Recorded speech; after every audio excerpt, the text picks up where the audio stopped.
তারপর তো আমরা ঘুমিয়ে ঘুমিয়ে সবাই মিলে হাওড়া স্টেশন পৌঁছেই গেছিলাম।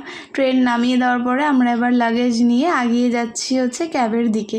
এখানে ক্যাব বুক করে আমরা ক্যাবের জন্য ওয়েট করছিলাম, তারপরে ক্যাবে উঠে বেরিয়ে পড়েছি। আর এই যে হাওড়া দেখেই যেন মনে হচ্ছে যেন আবার কবে আসবো। যাই বলো না কেন, প্লেনে যাই আর যাতেই যাই, হাওড়া স্টেশন এলে কিন্তু মনে হয় যেন কোথাও একটা ঘুরতে যাচ্ছি। ছোটোবেলার কথাটা বেশি মনে পড়ে। আর এইখানে হাওড়া ব্রিজ ক্রস করে আমরা চলে আসছি প্রায় বাড়ির অনেকটাই কাছাকাছি। তো বাড়ির সবাইও তো খুব ব্যস্ত হয়ে গেছে, বারবার কল করছে কত দূরে। তো আমাদেরও তো মনটা খুব ছুটে গেছে। প্রায় 8 দিনের ট্যুর ছিল আমাদের।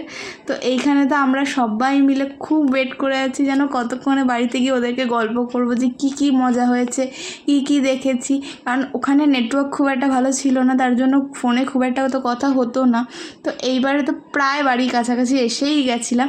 আর এখানে ভাইয়ের মুড অফ হয়ে গেছিলো, কারণ হচ্ছে ওকে জোর করে আমরা মাঝখানে বসিয়েছি আর বাইরে ভীষণ গরম লাগছিলো।